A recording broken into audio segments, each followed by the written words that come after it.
Hi guys, welcome to my channel Lush Gardener. I hope you guys are fine and are safe. In today's video we are talking about another beautiful Echeveria called as Echeveria Lucila. Now this is an extremely easy to grow succulent. If you are a beginner, if you're just starting off with succulents, I would advise you can go ahead and buy this succulent and add it in your collection, provided that you give the basic care requirements, which is the soil has to be loose, porous and well draining. Water only when the soil is completely bone dry. When I say bone dry, it has to be dry from the upper layer of the soil till the bottom layer of the soil. And when this happens, you can go ahead and do a complete watering until the water starts passing through the drain hole. Now your watering schedule will change according to the season. During summers, the frequency is little bit more. If you are from a place wherein you experience monsoon season, then your watering is going to be less. Again, during winters, the watering is going to be less. The frequency of watering depends upon the environment.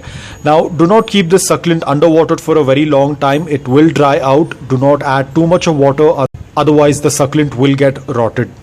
Pest attack is not much of an issue, but always do a routine check once a week or once in 2 weeks. If you want to take a precaution, you can always sprinkle some dry cinnamon powder on the soil. Apart from that, you'll have to give a good amount of morning direct sunlight for 5 to 6 hours if you want to see that good amount of coloring. But you can even grow it in indirect bright light as well. If you belong to a place wherein the temperatures rise really high, maybe during summers or maybe during winters, the temperatures tend to drop down, then you can grow them indoors provided you have a good quality of grow light. Propagation is pretty simple. You can do a leaf propagation. You can separate the offsets once they reach a decent size. You can even cut the stem off and do a stem cutting. All of these options will work out really well.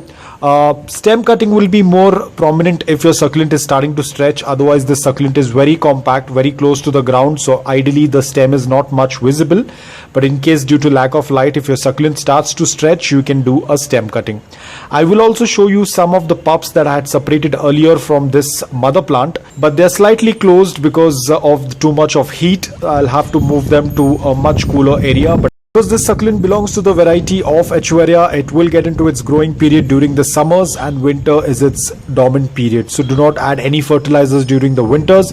During summers, you can add a diluted liquid fertilizer mixed in a liter of water and give it to your succulent probably once a month or once in 2 months. So guys, these are some pups of Echeveria Lucila.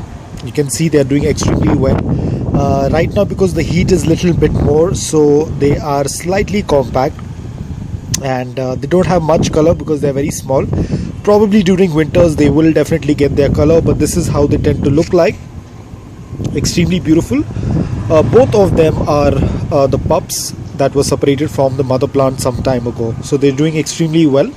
So guys, I hope that this video was helpful to you. If it was, please hit the like button. If you're new to my channel, please consider subscribing to it. Until then, take care, stay safe and keep propagating.